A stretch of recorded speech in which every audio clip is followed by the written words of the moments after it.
Let me make sure I can hear myself on the tubes, because we about ready to go to round 3. This is the last round. It's the 3rd round. And what better way than to Firefly it up? That's what I'm talking about. Firefly. I had no idea this airway existed.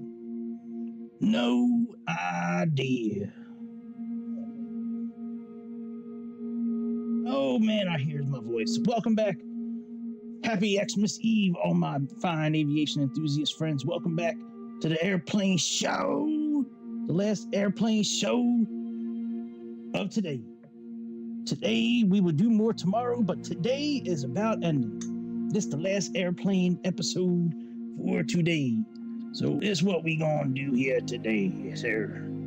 So Firefly Airways, I never knew this. I've seen this livery, but I didn't know it was real. I never knew it was real. Oh, by the way, I said I was going to do ASMR. I don't know. I'm still kind of funny about it. I think I will do a short one tomorrow since it's Christmas.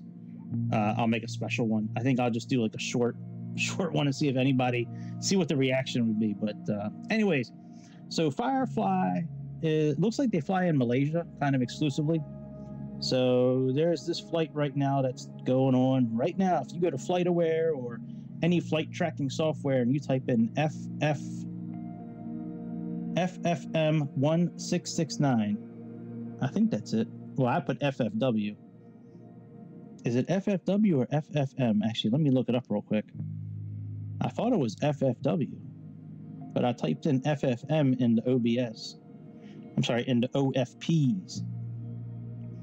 Let me see what it say in FlightAware. Let's see. Oh, it is FFM. Well, shit. I guess I'll have to change that. I'll have to change that later. It's FFM. Let me update that now in the chat. So it's FFM. I'm an idiot. Oh my god. I can't believe I did that. Oh my god, I made a mistake. Flight is actually FM 1669. Okay. All right, so here we go. So Firefly Airways. Let's go ahead and go to the world maps. And I am going to put on live weathers and stuff. So I'm not worried about the air traffic and the ground vehicles and all that, but I am going to put on real weather in real time because this plane is actually like in the air right now.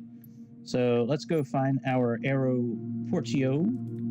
Oh wait, we got to change this. So our call sign is FFM.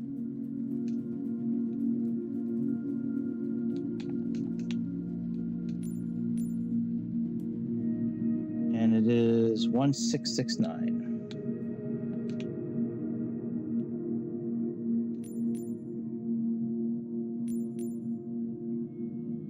All right, FFM 1669. That's our flight. So WMKA. I wasn't sure what to do. I was just going through FlightAware, just looking at different flights, and I came real close to doing a PC-12. But then I saw all these flights for the ATR-72, and I was like, ooh, let me check out the ATR-72. All right.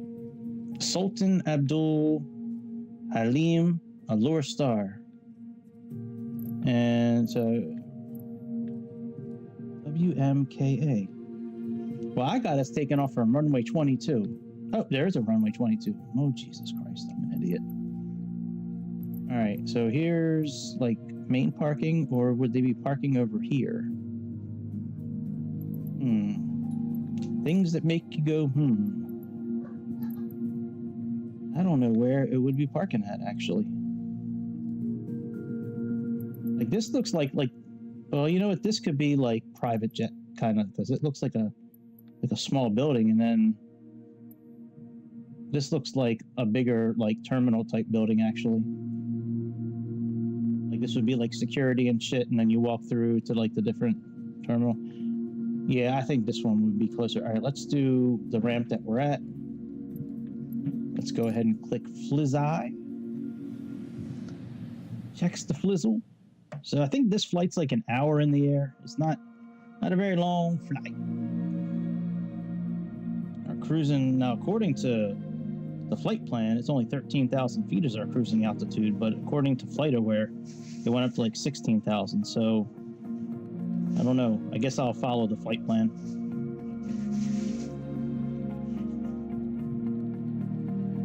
Need something from me? No. Okay.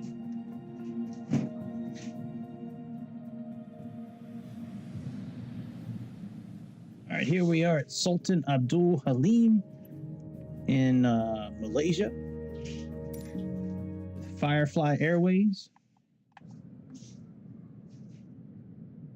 Actually, this, I don't know. Let's look at this building here. I mean, the motherfucker's got, oh, I thought that was a lawn chair. Yeah, I guess this would be like the right spot versus over there. I mean, does it really matter? Actually, I think we'll choose the other spot. Let's at least see what it looks like. Let's at least see. While it's still young enough in the episode. All right, world map ski. There wasn't a lot of room to back up over there. All right, let's go for gate 2. Oh, that's small. That's the fuel box. These are all small. All right, let's see what gate 1 looks like. More than likely, we're just going to stay here.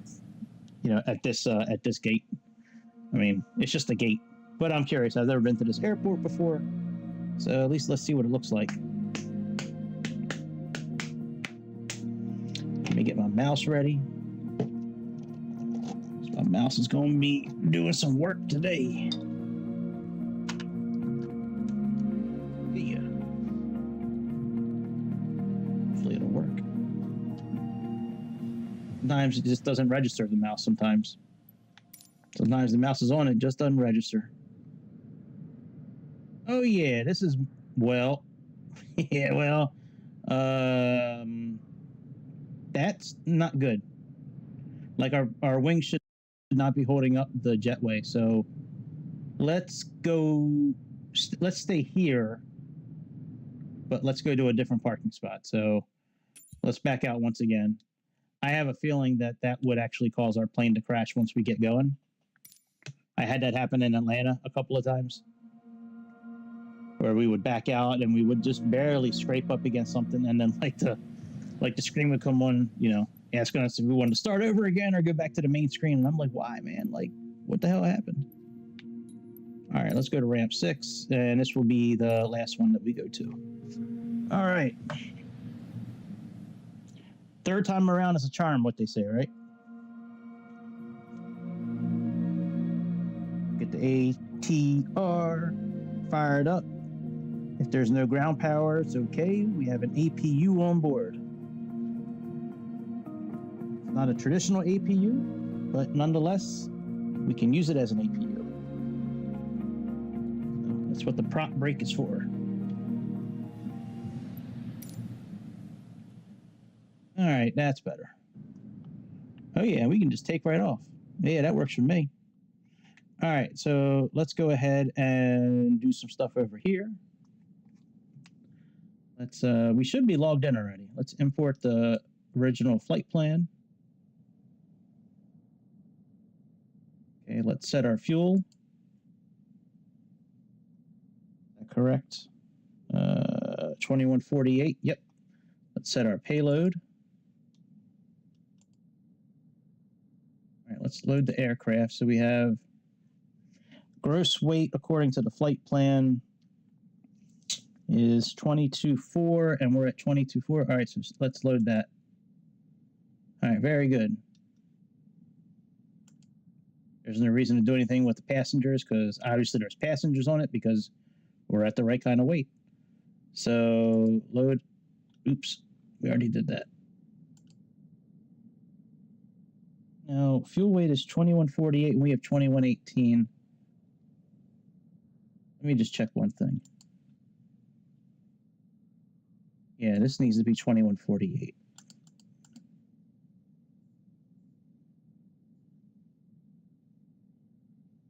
There we go. All right, very good. Performance. Aircraft. Let's connect ground power for now. Let's put the tail prop on board. There's no maintenance needed. Look at that. We can reset brake temperatures. I've never seen this before on there. All right, let's go ahead and get some things going on the plane up here. Now, we can use the checklist if you really want to. There's really no need to. I mean, it's such a small amount of stuff to do, you know, but yeah, I mean, there's really not much to do. We turn the battery on, you know, we check a couple of things, make sure the power management is on takeoff, bring the tail prop on board,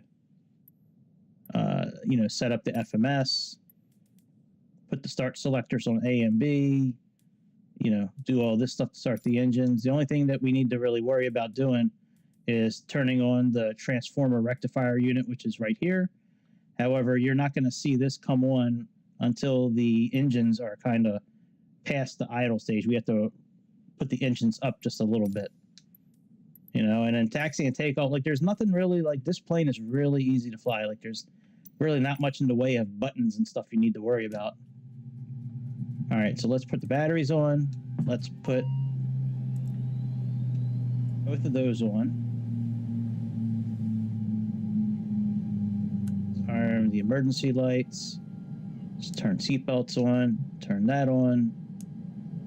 Let's turn our nav lights on. Now, while this is going on, let's go ahead and set our flight plan. So what we're going to do is come over here, and we're going to click on this set flight plan. And that'll go ahead and throw it over to the FMC.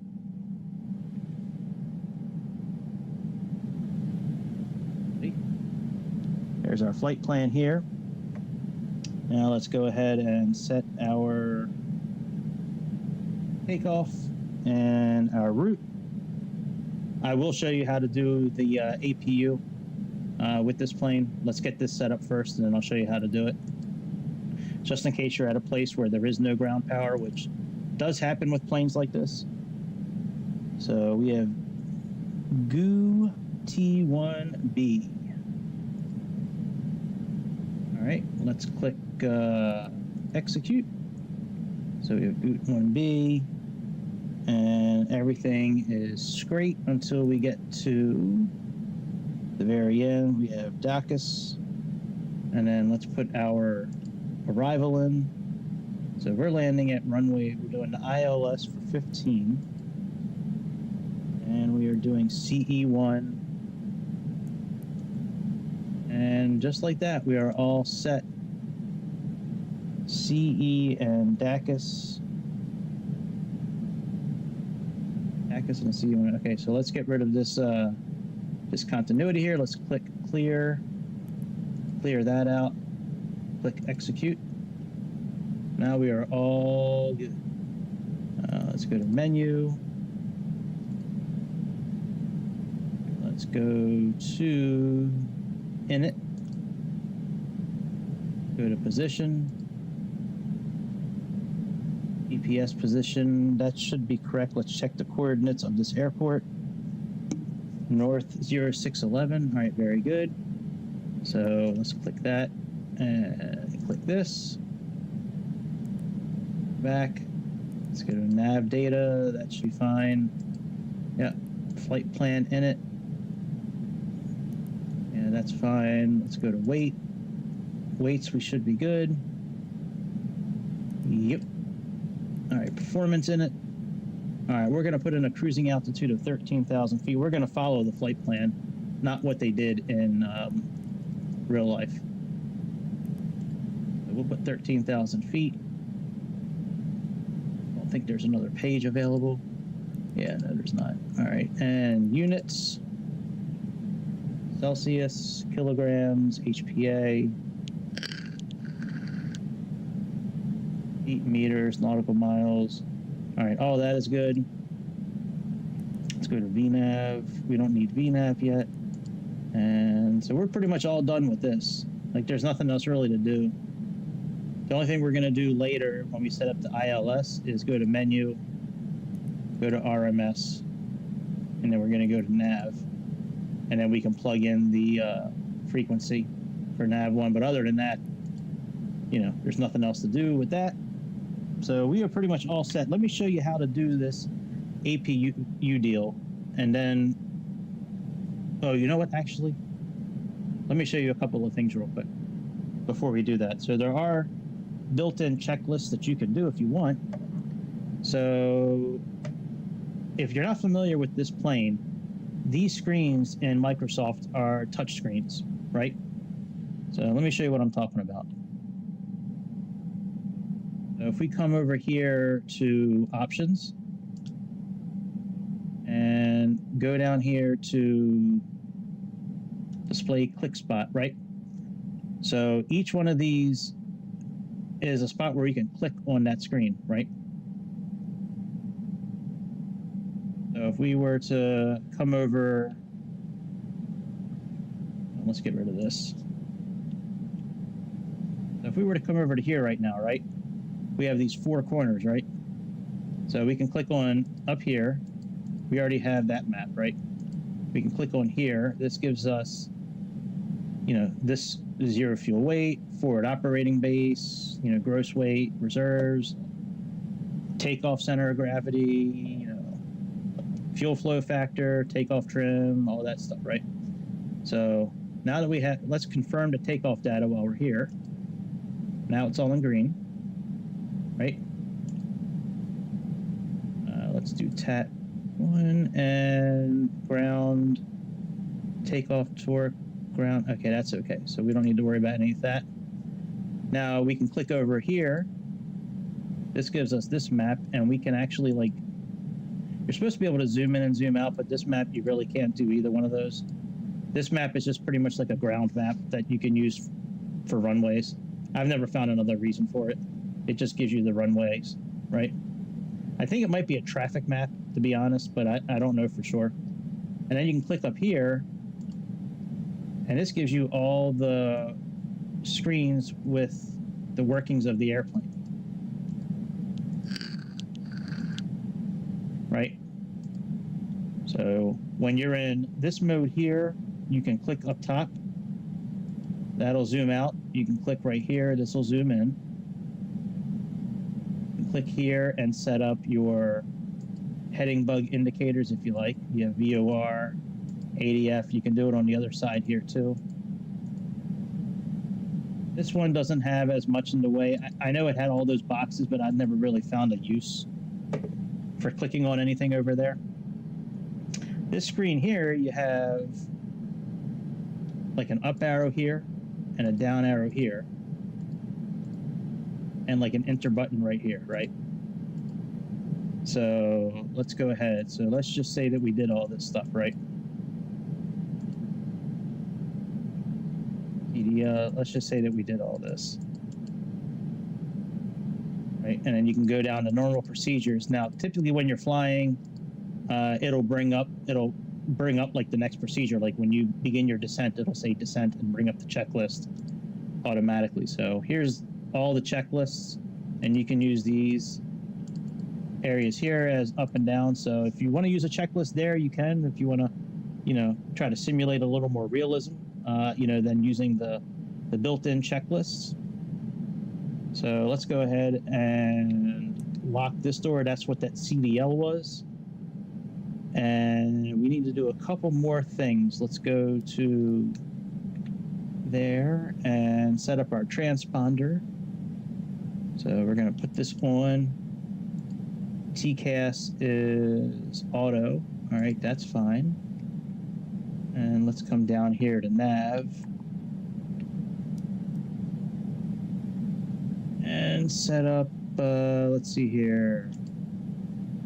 Traffic is above, we have weather, and then PFD. This SVS changes this screen here so you can see like the ground. You know, I'm not a big fan of it because it changes the color scheme of everything. It's really strange. But if you want to do it, you certainly can. And that cone right here is your field of view. So, all right, let's go back.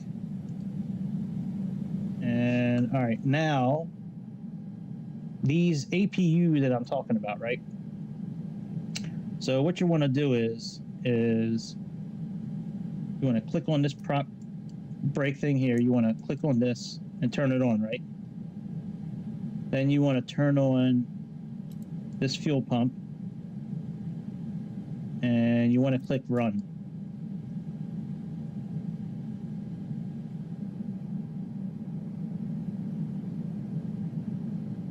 Wait a minute, what happened, bitch?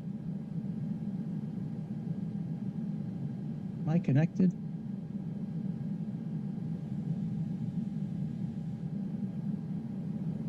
Oh, I didn't turn the starter on, no wonder. Give me a second. I'm like, why didn't it work? You got to put this on starter A and B. Then you can click the fuel button here. Click start. You'll see the engine start spooling up. Right? And then put this up to feather. And then once it gets up to speed, then you put it up to automatic.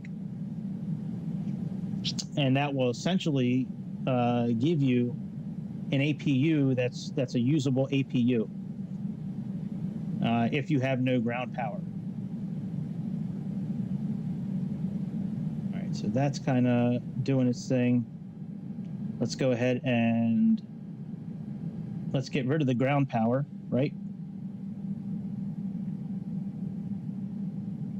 So tail prop, wheel locks, and we can get rid of the ground power, right?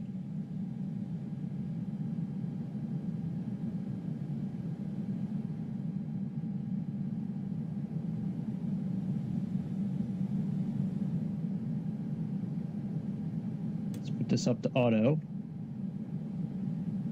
Now that essentially is an APU at this point.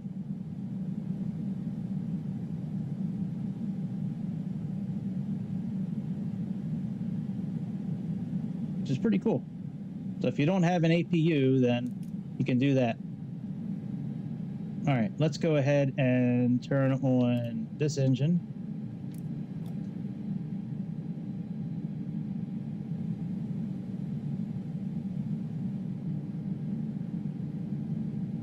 Once we get this engine on, we'll go ahead and release the prop brake and get this other engine rolling.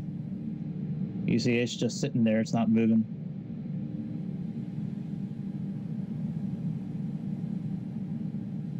All right, is this one moving?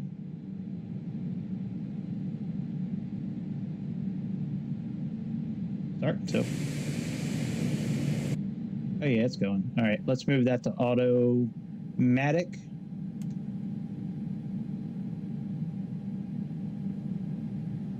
And what we can do is now take the prop brake off of this one.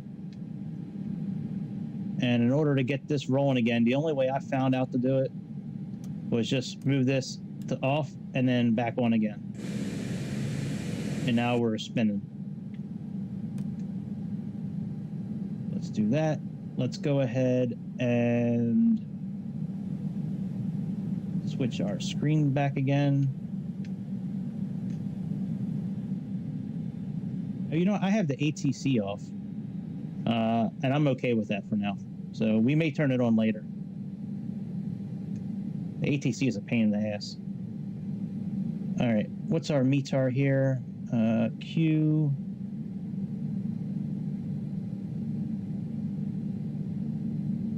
And 13, so there really is no change in the METAR. Let's go ahead and set our altitude. let's do, I don't think there's any, let me look.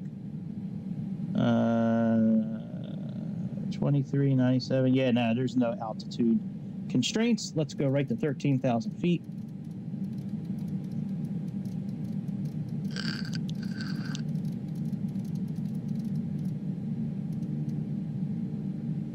And what'd I say, what runway were we taking off from? What'd I say, 22? I already forgot like that quickly. All right, 22, right, 22. Let's click on this screen here. So 22 is, I guess, back that way, I guess. All right, let's go ahead and flight director is already on. All right, so now what we want to do is let's give it a little bit of juice. Actually, let's put our flaps down first, right? Oh, yeah, we never turned on our lights either. Let's turn on some lights.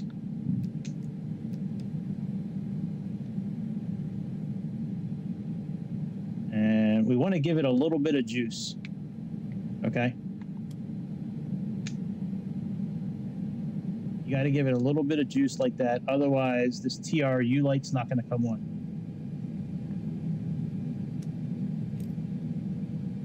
If you don't do that, that TRU light's going to not stay on. None of the hydraulics are going to come on. It's a big, so you got to remember to do that. All right, let's turn this off. And we are good to go. I mean, there's really nothing we need to do on this side. Oh, I'm sorry. We do have to turn on our oxygen. Did forget about that. But other than that, oh yeah, windshield heating. All right. Other than that, we should be fine. There's no other white lettering anywhere, so that's good. So let's turn on beacon. Let's turn on taxi, logo wing, and we are good to a taxi. So let's get out of here. And 22 again is kind of behind us. So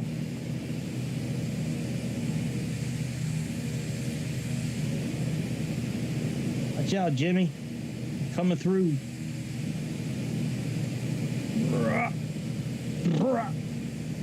We got Jimmy. That reminds me of that scene from Indiana Jones and the Raiders of the Lost Ark, when Indy knocks that that one really big guy into the propeller blades of that airplane and it's all chewed up. That's a great movie. Indiana Jones and Raiders of the Lost Ark.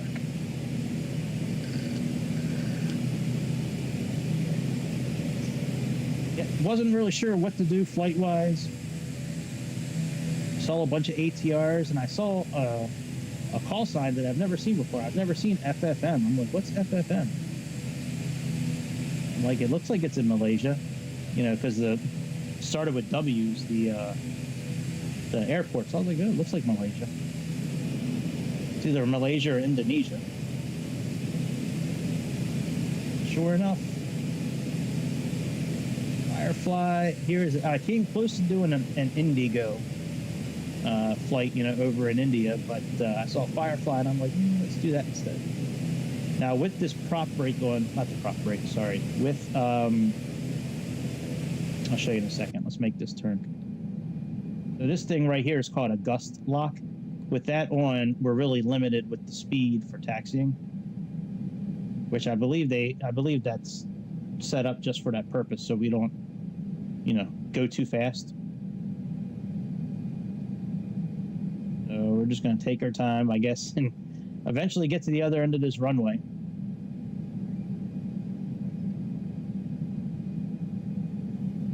All right, so we're on our way to 22 now. Let's click on here, and let's look over everything. So this is all good.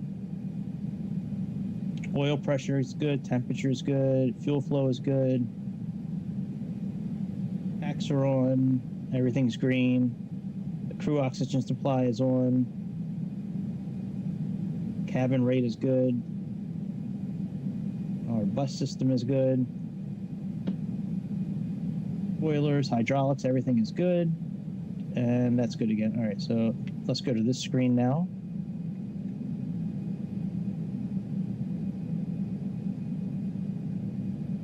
really impatient, you can, like, you can release this and then give it some throttle, but you're going to really start going fast at that point. So let's turn our weather system on.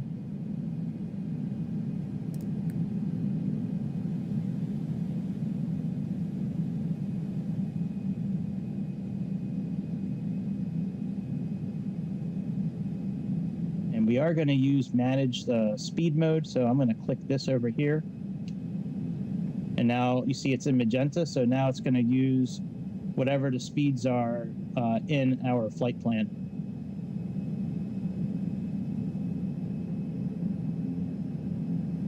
You can enter the landing elevation here if you like. We're just going to leave it from the FMS. We're not going to do anything with that. And our takeoff, our power management is in takeoff. Once we start to climb, we're going to flip that over to climb.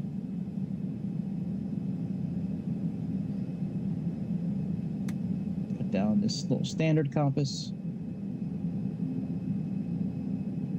And let's go here.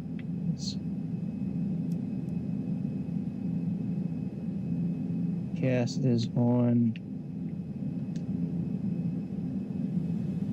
It's on auto. All right, very good. And let's leave this on nav, I guess.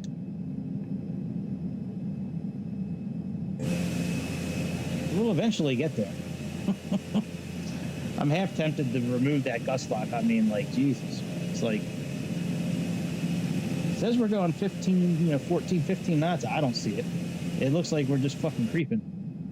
So let's go ahead and remove this gust lock so we can actually, like, fly the plane tonight.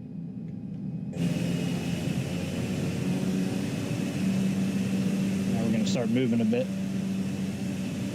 Thankfully, there's no brake wear or brake wear and tear with this plane. Like, we don't have to worry about the brakes. Not like that new plane I have, that new Piper plane, man. If you use the brakes too much, they're going to wear out. You got to replace them. And if you land too hard, the tires are going to blow out. So it's how fast we're going, and we barely, like, have any throttle at all.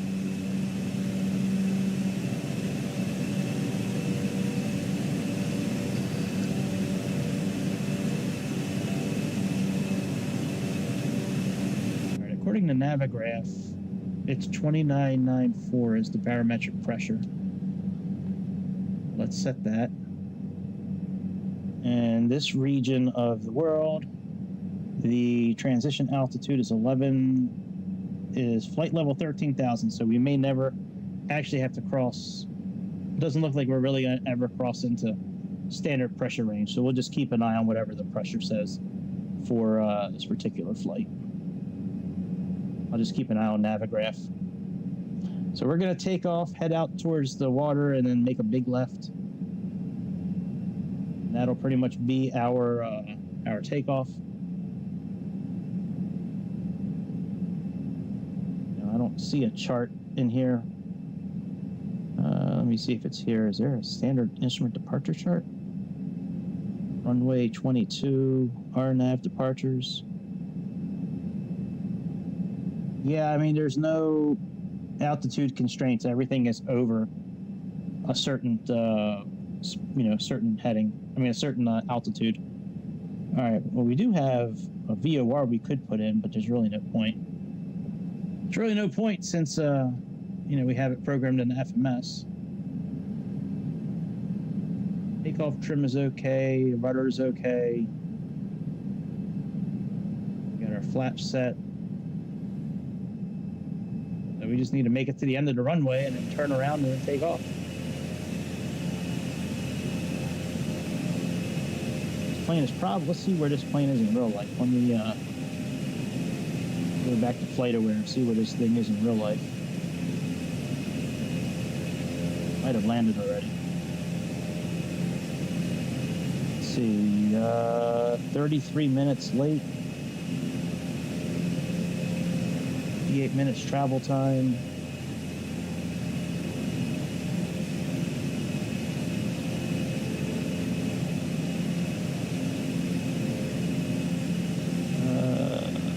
Sunday.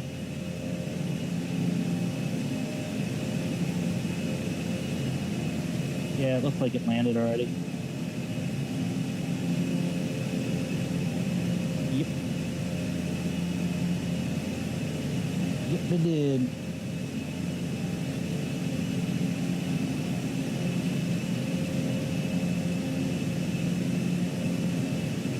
Alright, let's do the turnaround game.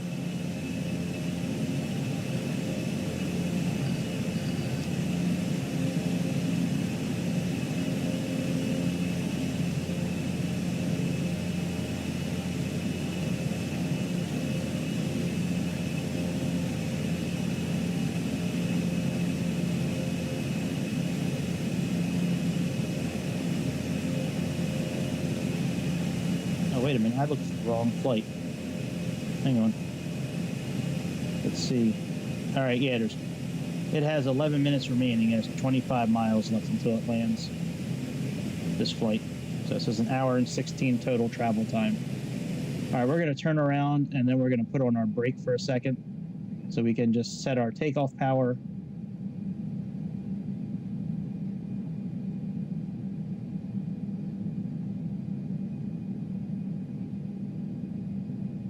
Let's set our takeoff power.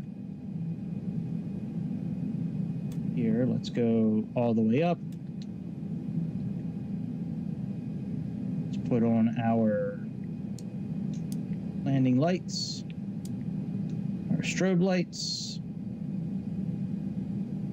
Let's click nav.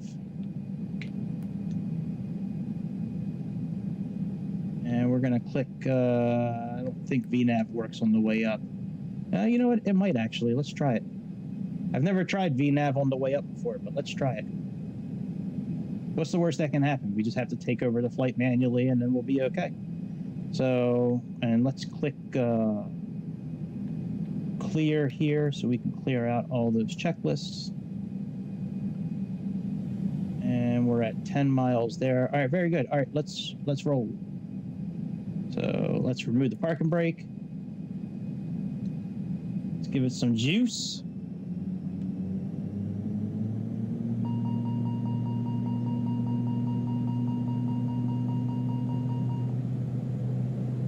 Sorry. I was a little too forceful with the throttle. I guess I really just wanted to get out of here.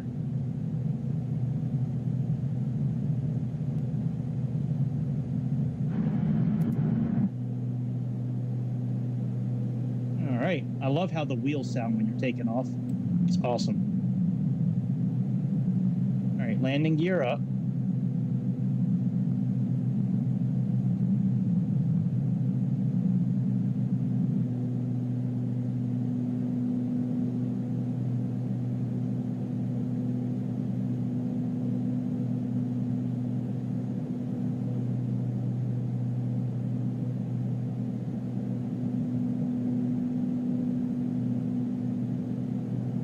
Autopilot on. Let's put our... We'll leave our flaps for now, how they are. And let's set our climb thrust. And let's go ahead and we'll move our flaps up here in a second. Put our flaps up now. We are all set to get up to 13,000 feet now.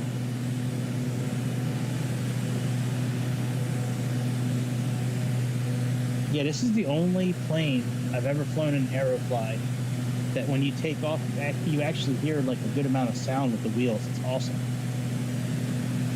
It's a really cool thing.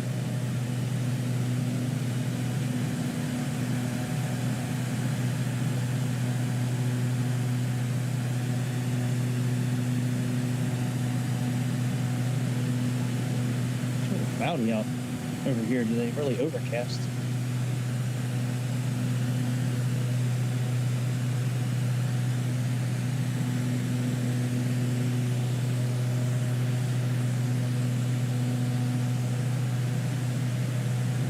All right, This is our turn.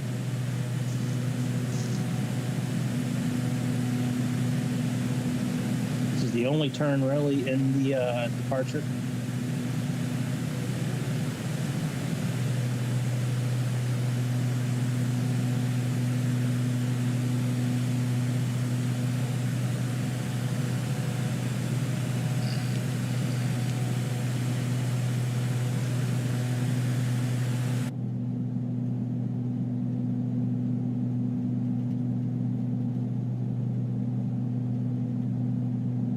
Some weather there.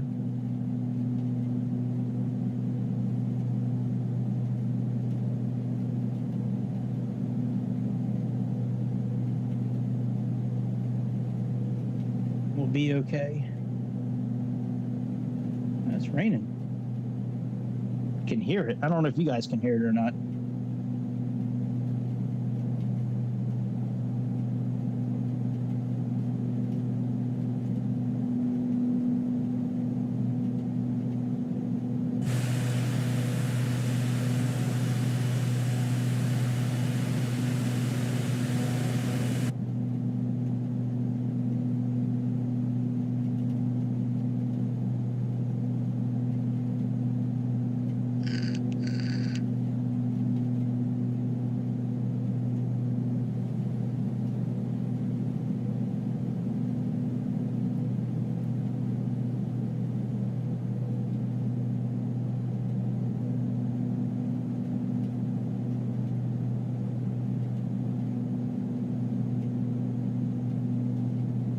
Waypoint here coming up, Guter, that's the last waypoint in our departure, by the way. After that, we're on our flight plan.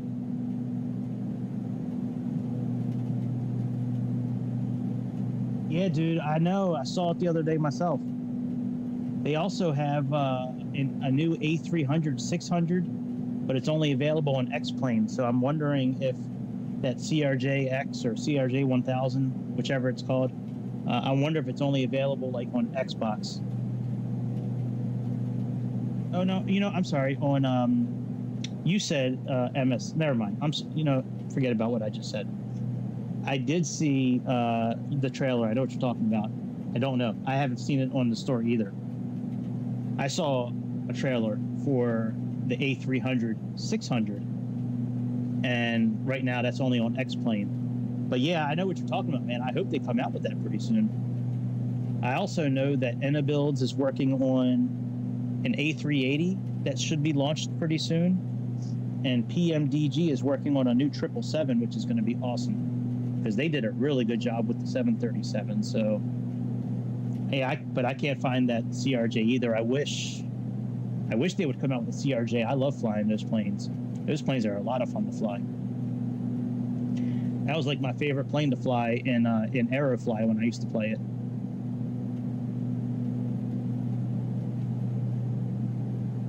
Yep, that plane and the Dash 8 Q400 was like my other favorite plane to fly.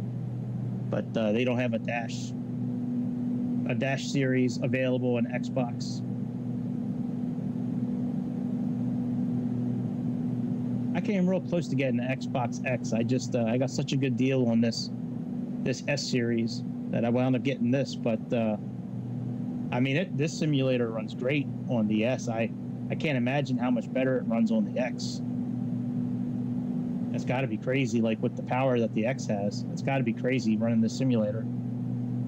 Like, I'm really impressed with the S most of the time. Like, I couldn't imagine how well it would look on the Series S. I mean, on the X.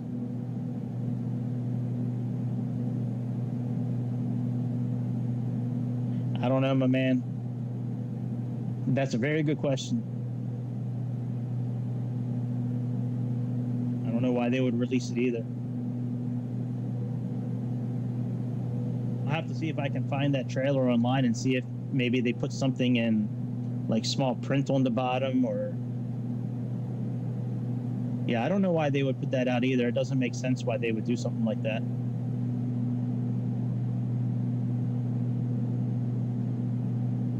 I wouldn't do that.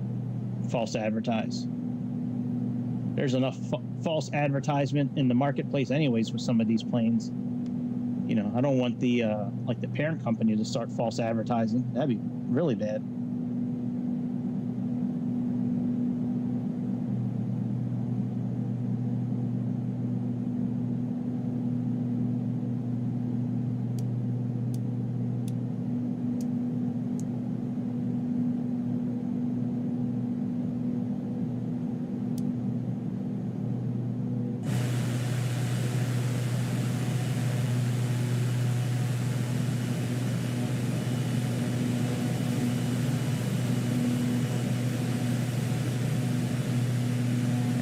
Get a route here.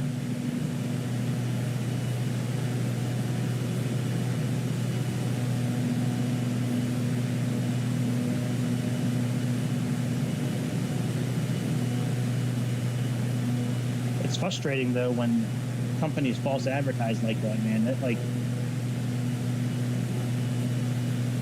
yeah, it's not good. That's for sure.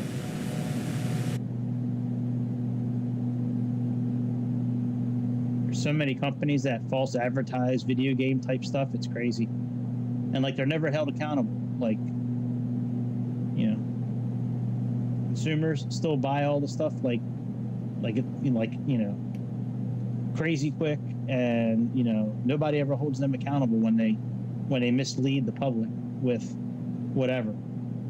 Like when No Man's Sky did it, and like the new city builder game that.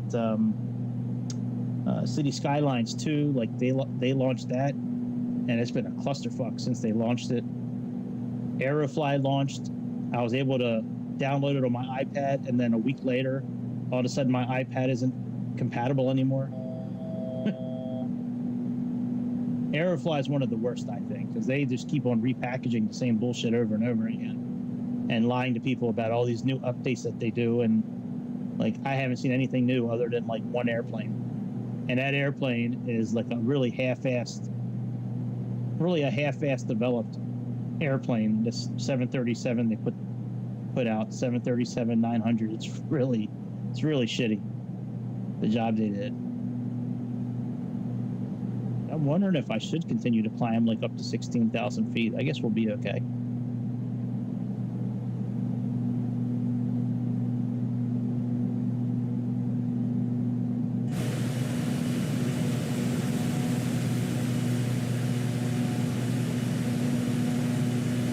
Give it a 5 or 10. Let's give it a, you know what? Let's go up to 16,000 feet.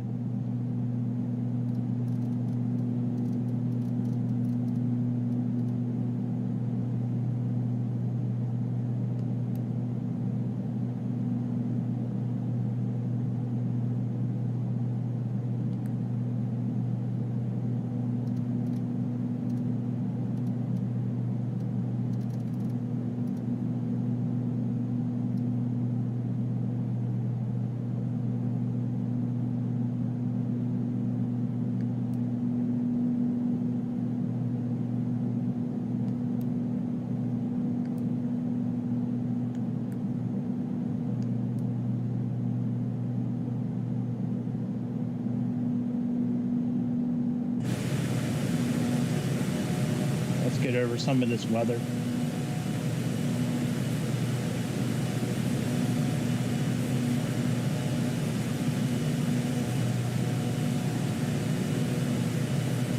I hear you. On my Xbox, I downloaded all the original stuff too, Premium Deluxe and all the scenery packs.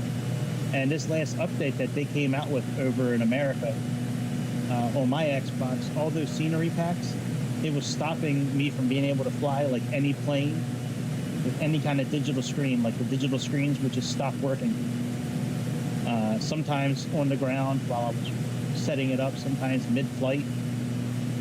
So I deleted all the world scenery packs that I had just so I could like keep these screens on, like these ATR screens. Like none of these would work after that last I don't call it an update because it did It didn't update anything. It just stopped me from being able to fly planes. But yeah, I don't do a whole lot of third-party stuff. I have a couple of livery packs that have been okay, but other than that, I just stick with, you know, a few airplanes that I bought and just the basic stuff in the game. I don't really go for like the realistic lights and the different airports that you can download. I don't really trust any of that stuff. If it doesn't get like 4.5 stars, and I usually don't mess around with it. If it gets like 1.9 stars or 3 stars, like I don't really ever deal with something like that. I don't want to risk it.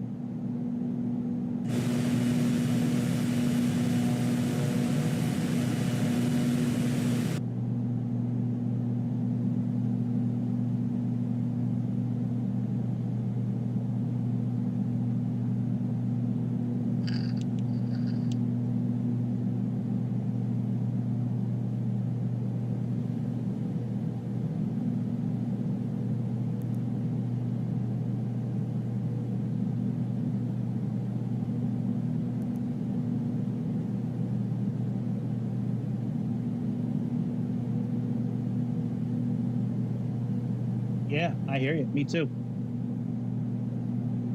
Me too. That's why I got rid of a lot of the. I had a lot of third-party stuff at one point, and it was breaking a lot of the. It was bad. So yeah, so I actually erased a lot of that stuff. So now I just have some third-party planes. I have like 2 livery packs, and then everything else is standard from Microsoft. Let's switch this to cruise power.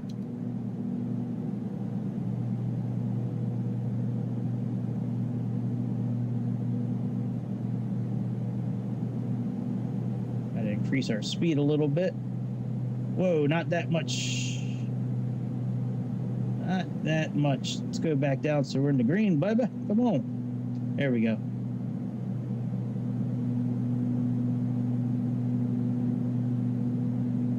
I have so PMDG, I bought their 737. They actually have their own livery packs, so I trust those because it was made by the same people that made the plane, and those have been fine. I downloaded one livery pack for the A320. I'm sorry, for the A310, and that's been fine. I did download a livery pack for the Dreamliner, and that livery pack, if you look at the Dreamliner video I did yesterday, that flight was so choppy. The frame rate breaking, like, I figured it was delivery, and it certainly was. When that video was over last night, right before I went to sleep, I did like the first half an hour of that flight again, and I erased the livery pack off my Xbox, restarted the Xbox. Sure enough, I did that same exact flight, same parameters. Everything was the same except it was the regular livery, not anything special, and it worked perfectly fine. So yeah, and I have a livery pack for the ATR, this. So, but this one had like 4.5 stars. So it was a pretty good livery pack. So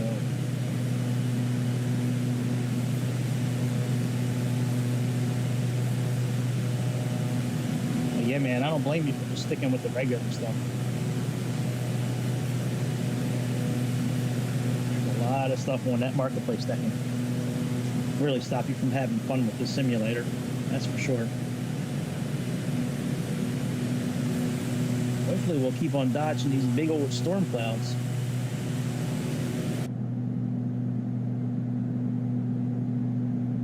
You see more weather in front of us.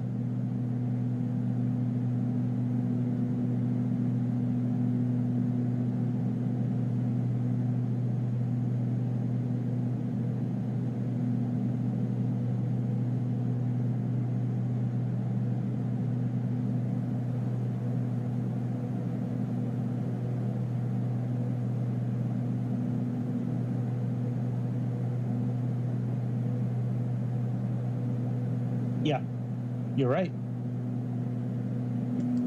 The only time I've downloaded livery packs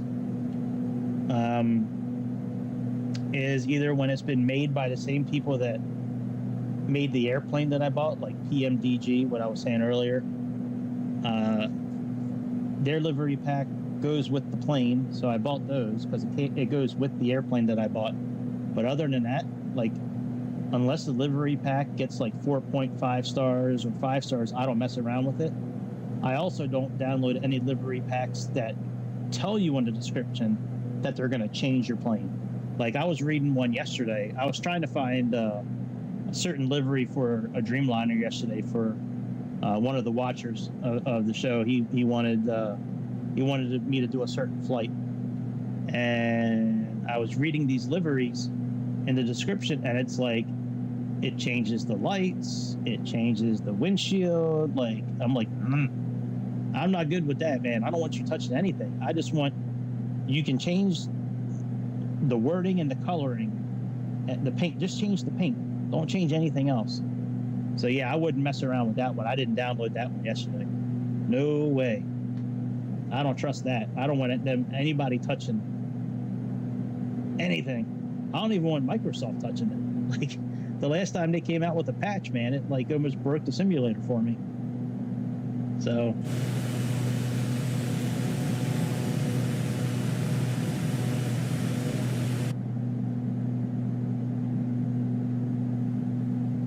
we might be okay to go back down to 13,000 feet.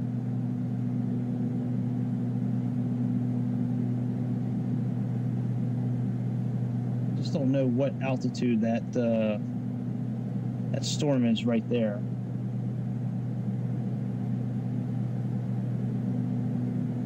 Let me look at our arrival. So we need to be at over 6,000 feet by the time we get to 15 miles after Dacus.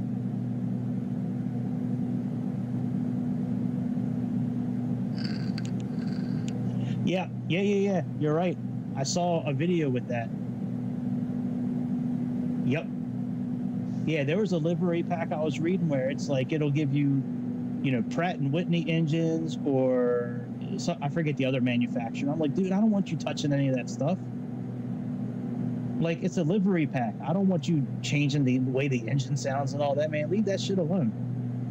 Like, oh man, you just stick with the outside of the plane, man. Don't touch anything else. Yeah, I know what you mean, though. It's crazy.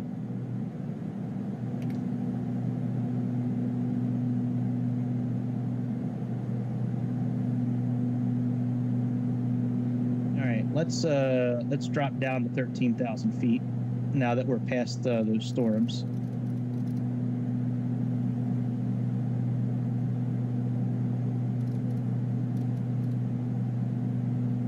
Do VS mode, and let's I guess we'll go about 1,000.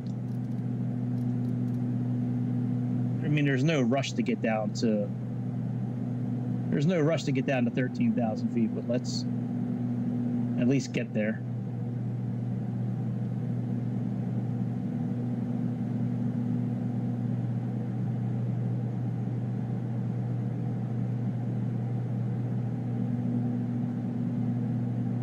We do need to program our course for our landing tonight.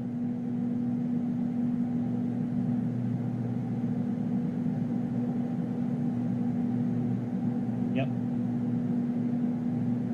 Yeah, exactly. Yeah, that KLM livery on the 787, they did a good job with it. Yep.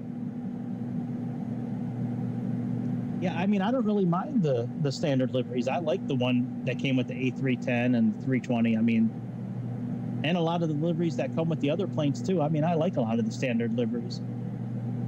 The only time I've really gone after livery packs is when I've had either when I wanted to try to recreate a real flight, like something like I'm doing now, or if I had somebody ask me to do something, and then I would buy it for like $2 if it's like $2, and then I just erase it afterwards.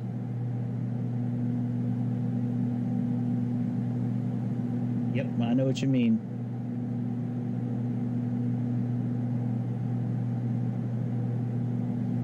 How far do we have? So we have plenty of time. All right, let's let's do this here. Let's go into heading mode. Sync our heading. Let's go to heading mode.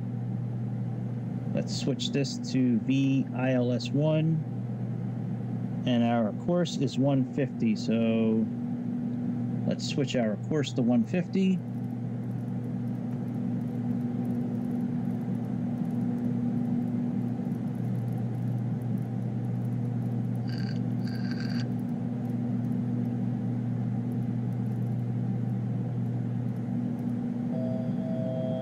And let's do the same thing for number 2. All right, VOR2 is the same thing. All right, very good. So 150. And now let's click nav again. And now we're good. Yep. Yeah, you're right. That's right. I had that last night. I had a viewer ask me to do a Delta A350 flight. Now, there's no A350 available, so I did the Dreamliner instead. And I found a livery pack for the Dreamliner that had Delta, and it was one of the worst experiences that I've ever had flying that plane in this simulator. It was terrible. So that it was choppy, it was like stuttering, like it was bad, man. And so I got rid of the livery, deleted all the livery from that plane, and tried to flight again, and it was perfect. So, you know, yeah, the livery packs, I don't trust most of them. Like I said, if it gets really high stars, I'll consider it, as long as it doesn't touch anything else. But if I have one bad thing happen, frame rate, screens going out, anything, I get rid of it immediately.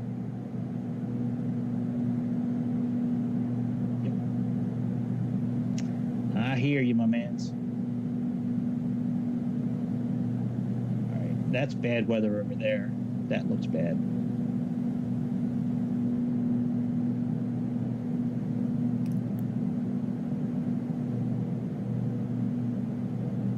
I don't know what these different ones do. We have target, stab, sectional,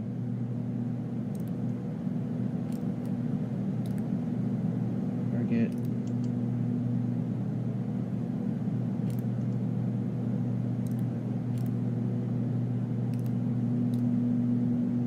The other ones don't really do anything.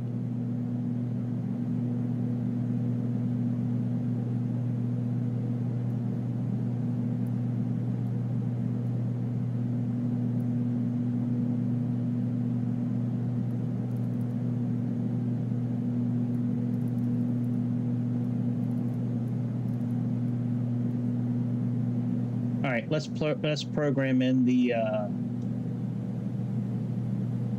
frequency for our landing. We have 110.3, so 110.3, and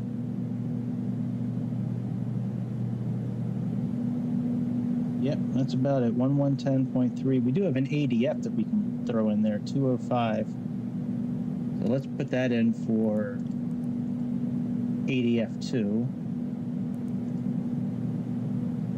And let's go back to flight plan. In a minute here, let me check. I don't think there's anything we need to do for our descent. Offset, RNP, ANP. I don't think we can change the navigation performance. Let me see here.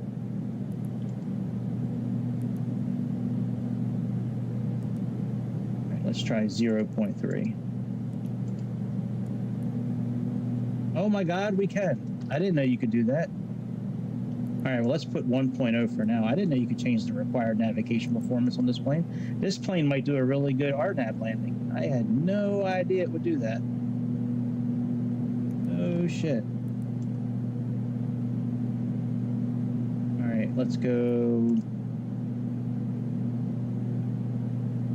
UNH. That's fine. All that's good. You can't really change any of this stuff anyways. I had no idea you could change the required navigation performance on this plane. That is cool.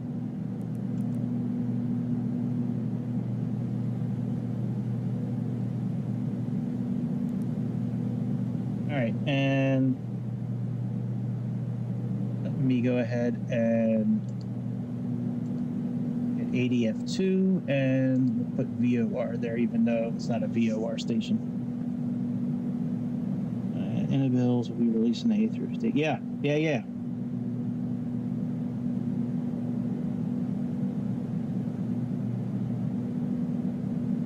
Yeah, I'm pretty sure they're going to be partnered with Microsoft again, like they did for the A310. But yeah, you're right.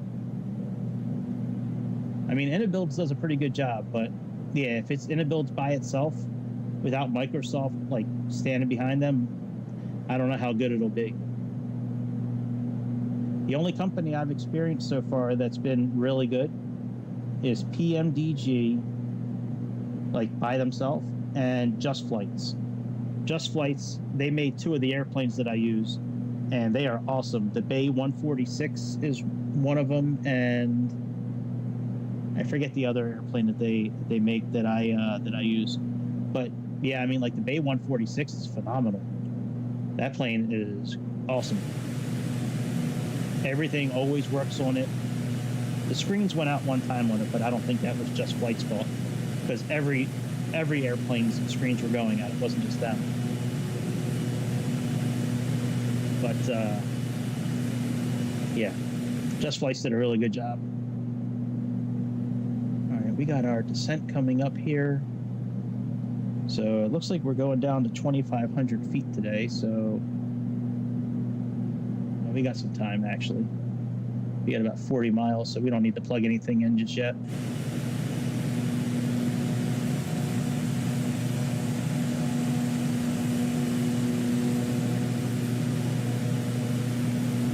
That's crazy how bad the weather is over here today.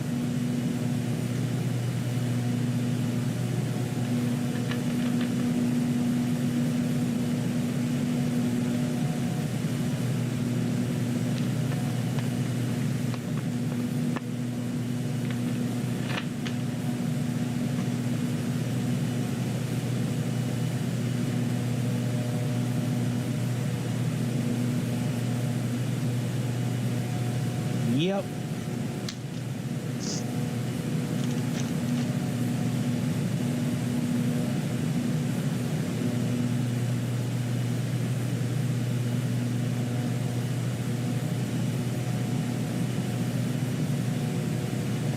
Good old Firefly.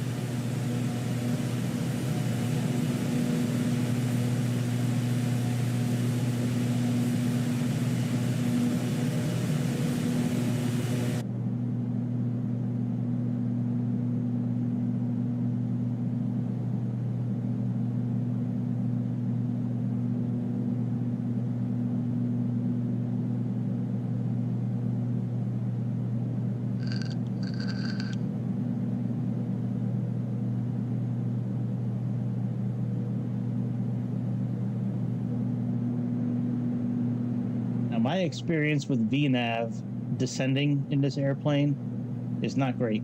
My experience is as soon as I click VNav, the plane starts going down automatic, like it starts descending automatically, like immediately when I click VNav. So we're not going to click VNav so quickly. We'll click it when we get close to top of descent. Other than that, we're not clicking it. Like we're not going to, like usually I'll click VNav after I program the altitude. And then, you know, once it gets to the top of descent, then VNav will take over, and then you just have to manage the speed, but and air brakes if need be. But yeah, I'm not touching VNav just yet. we will wait.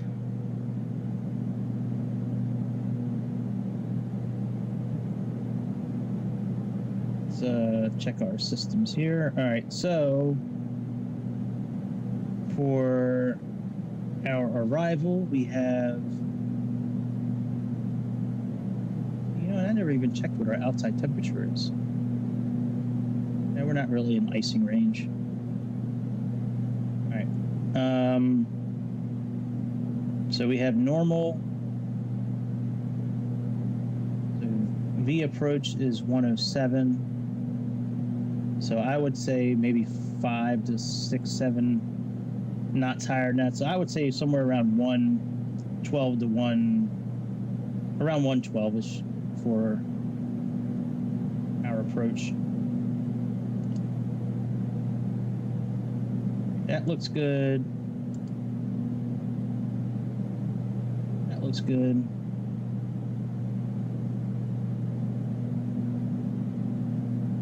Gotcha. Yeah, I didn't get the DC-6, but the Bay 146 is a lot of fun to fly. I really enjoy that plane. And I like the tablet that comes with that one too. I'll tell you, I bought a plane yesterday. I did 2 videos on it, like in the last day and a half. I bought the it's under in the marketplace. It should be under the not piston airplanes, but the fuck, man, not the jets, not the piston, the turbine airplanes, I think is what they're called. But anyways, it's the FSR Reborn 500. It's a Piper M500. Man, that plane worked flawless, and it's got more stuff in it than like any plane I've seen so far. That plane is a lot of fun to fly. But yeah, the Bay 146 is a great plane to fly, and it comes with a lot of really good liveries too. Like, I believe the Bay 146, I don't think I bought any livery packs for that. I think it comes with, like, Aer Lingus, British Airways, KLM UK, Continental, US Air, American Airlines, Air New Zealand, Virgin Airlines for Australia.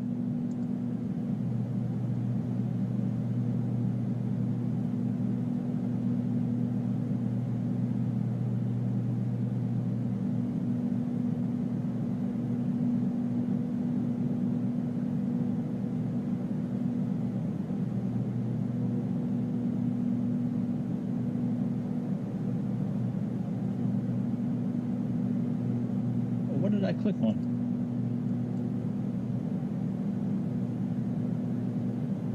That was weird. Let me go over it. I didn't know I could change the north or the display like that. We have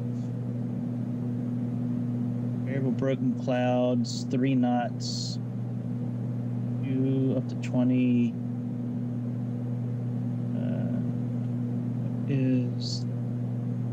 Oh, that's for where we took off from. Yep, 4,000 to 1,600. All right.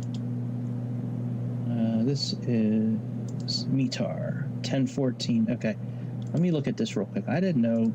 Did I change the? Oh, maybe that's what I did. Change the format over here? Oh, that's what I did. I changed it to flight plan. Okay. That makes sense now. It makes sense.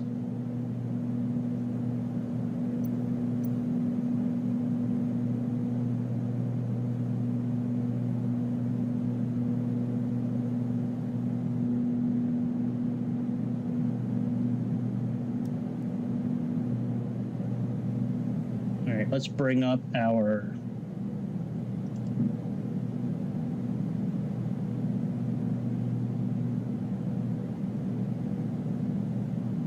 all right, so we did this, we have that, we did that. Oh yeah, we need to set our decision height. That is 279.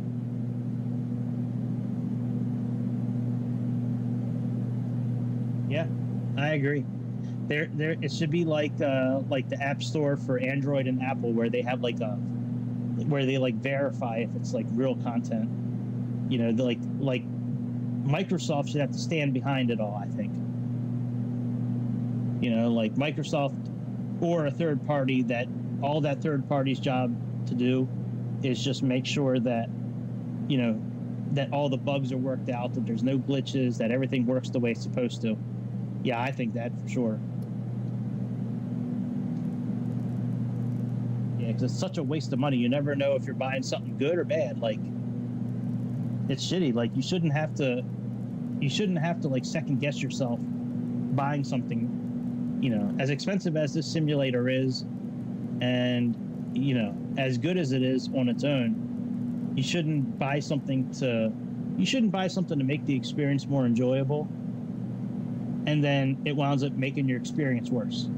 Like, there should be something that polices that and makes sure that everything is up to a certain level of standards, you know?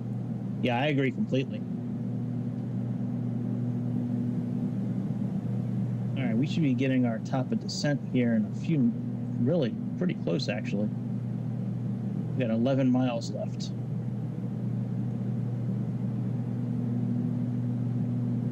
Yeah, I agree.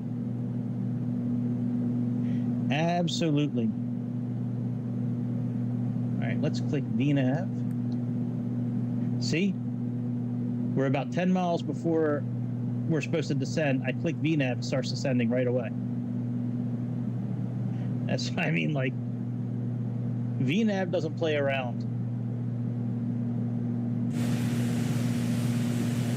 VNav on this airplane is very serious. It doesn't like to wait. It doesn't like to wait for us to call on it. As soon as we activate VNav and, you know, tell him we're going to start using him soon, he's like, well, I'm not waiting. I'm just going right now. Screw you guys. I'm not waiting. I'm not waiting until the fourth quarter to go in. I'm going right in after halftime. We're descending about 10 miles early. It shouldn't be a big deal. It doesn't look like there's much in the way of, like, there's no mountains or anything in the way, so we should be fine.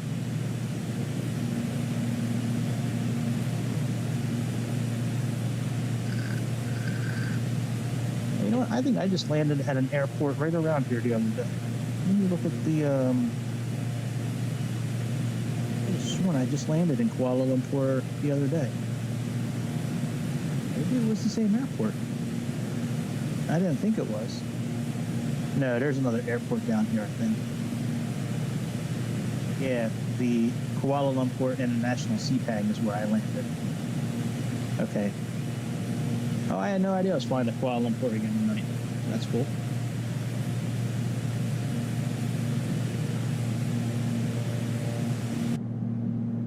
All right, let me put this down to auto,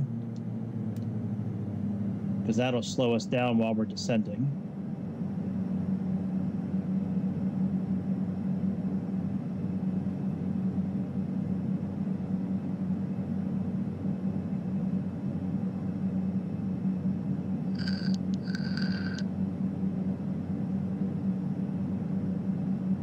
Yeah, I don't know. You know, one thing I do is I try to watch somebody else use it first before I get it.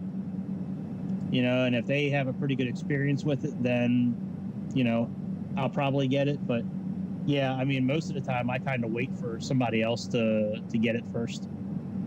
You know, if they have a pretty good experience with it, then, you know, I'll consider it. But it also depends on what they're using it on. Like, you know, if you have a really high-end, you know, device that you're playing it on, like for me, mine's not as high-end as yours. So, you know, I myself, I would wait to see somebody else on a Series S, you know, play it. And then if somebody on that Series S did, you know, is having a good experience, then, you know, I'll consider it at that point. But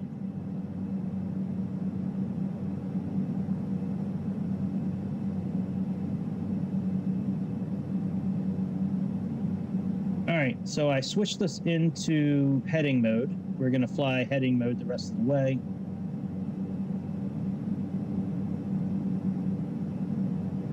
We're still far enough away. It hasn't even registered our ILS frequency yet. And we're just going to continue on this descent that we're doing.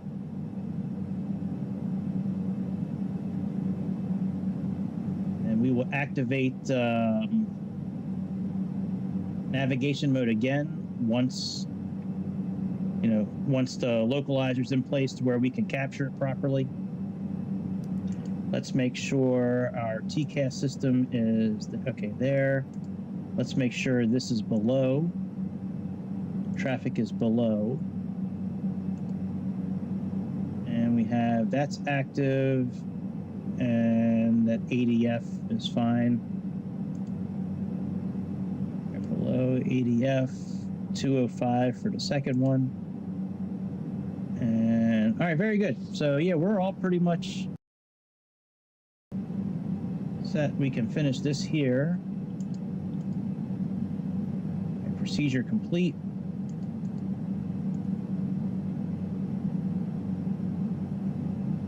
All right, we got approach. Seatbelts on. Landing lights on.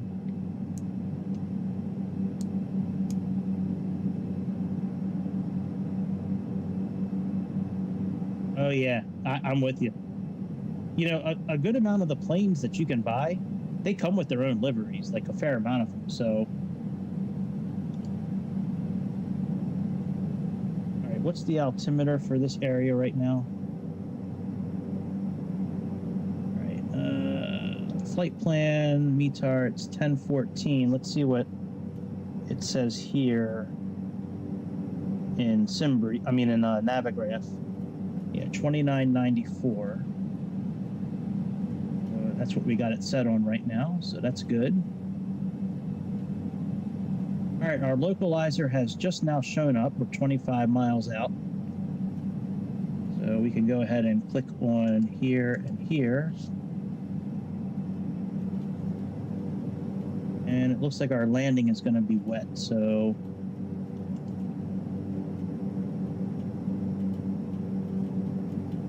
Oh, that's for takeoff data. That's not... Oh, there we go. Oh, my batteries are low. Uh-oh. Hang on a second. Let me change the batteries. Give me a second. I have a battery packs. I paid like $15 for this battery pack. It's 2 battery packs and a charger. Paid like $15 on Amazon. I'm telling you, man, these like each one of these batteries lasts almost a week. And they charge within like 4 hours or so, 5 hours. All right, reverse thrust. So now we're looking at, let's see here, VGA is 120.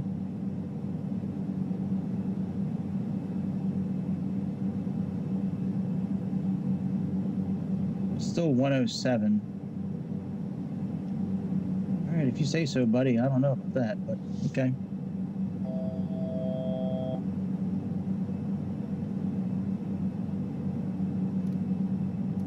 We got to our altitude a little early because VNAV did not want to wait for us to, you know, tell them to go. They didn't wait for the gun to go off before the race. They just, they lined up, they saw all of us kind of talking, and they just took off.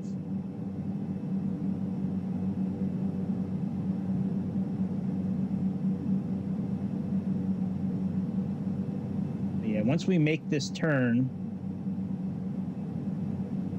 then we'll go ahead and activate nav. Well, actually, we can activate approach mode when we make that turn because the glide scope has now shown up. Anytime the glide scope has shown up, you can then click approach. If you do it beforehand, nothing really is going to happen because there's no glide scope. Yep, I agree with you, my man. Yeah, I'd rather, I mean, like, I don't spend that much time looking at the outside of the airplane anyways. Like, I'd rather the airplane work properly than have, like, the actual, like, livery, you know? Like, I'd rather everything work the way it's supposed to than have a, you know... Yeah, I'm with you on that one.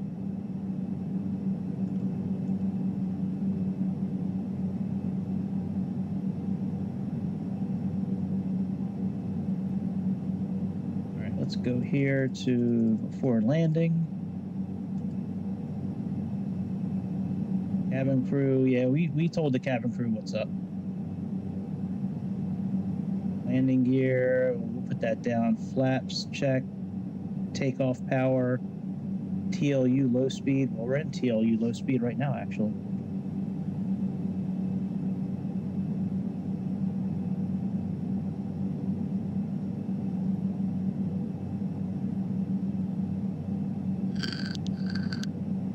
All right, let's click approach now that our localizer is coming into play.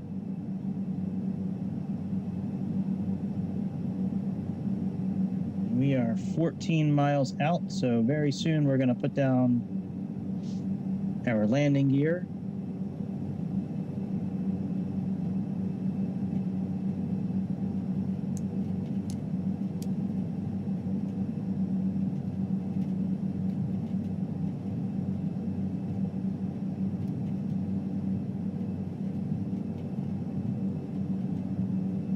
This weather is crazy in Kuala Lumpur today.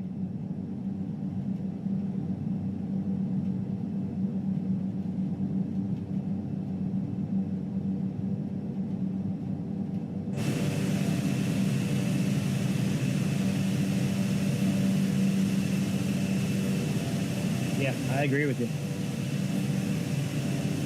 Yeah, I have no problem spending money if it's gonna make it more enjoyable for me. You know, like I have no problem with that. But if I have no idea how it's gonna go, or if it gets like really bad ratings, I am not even gonna try it. I did that in the beginning when I first got the Xbox. I kind of went crazy in the marketplace and was like buying all kinds of shit. And man, it was just like problem after problem.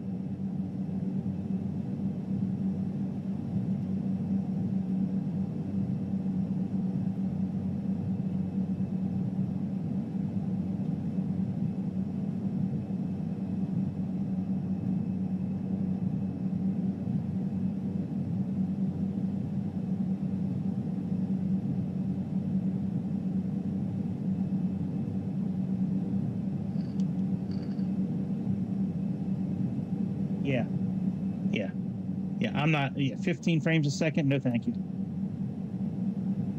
No thank you. That does not sound fun to me at all. All right, let's put our gear down.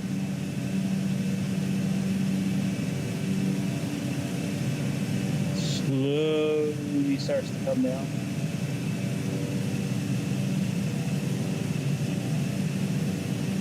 I used to just make videos and like edit them, put my voice over top of it, and then upload them. But then when I got the Series S, the streaming thing became really easy to do. So you know, now I don't mind doing it. But yeah, man, I refuse 15 frames a second. No way, man. Like that's how Firefly runs on my tablets, and I refuse to play Firefly because of that. I always played Firefly on my iPad, but my 3-year-old iPad's not compatible with it anymore. So it's like, you know. All right, we need to put ourselves in takeoff speed. Well, not takeoff speed, but the power setting needs to be for takeoff. All right, we got all this.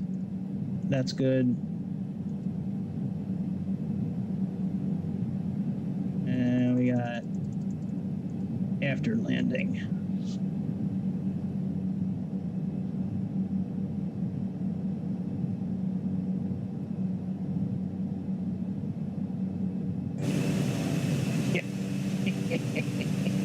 Yeah, I have a friend like that too. He said, look, man, this Range Rover just dropped people off and it's got this red carpet and they can get into the airplane. And I'm like, yeah, man, but like your plane stops and starts mid-flight. Like it's going and then it stops and then it goes and stops and then goes. Like, yeah, I'd much rather have a smooth experience than a certain type of catering truck. That's for sure.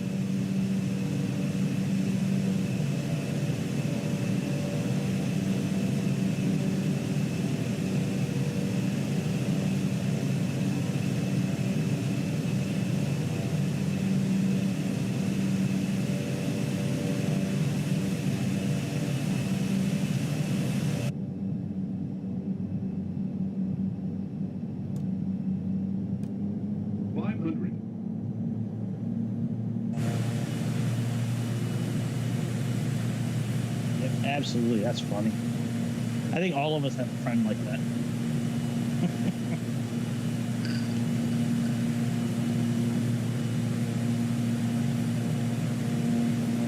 Shit, it's early enough. I might do one more flight tonight. Who knows?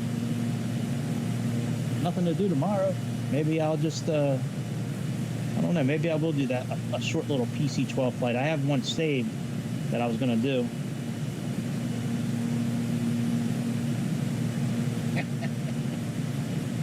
Yeah. Right. That's funny. How come we're off course? 50, 40, 30, 20, 10.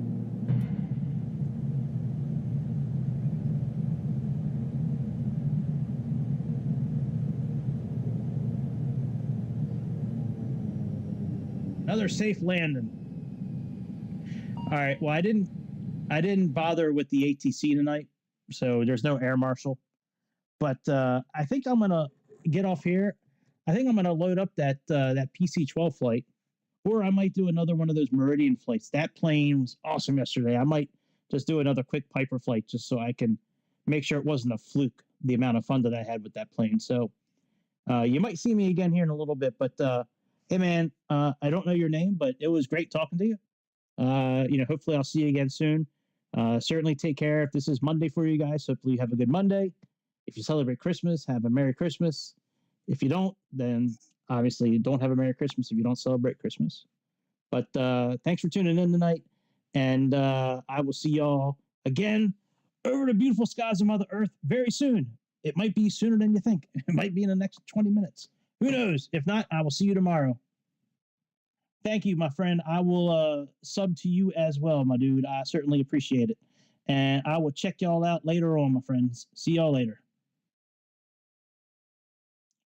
And when I'm a little bit of a boomer, let me find out how to stop my recording, my live stream.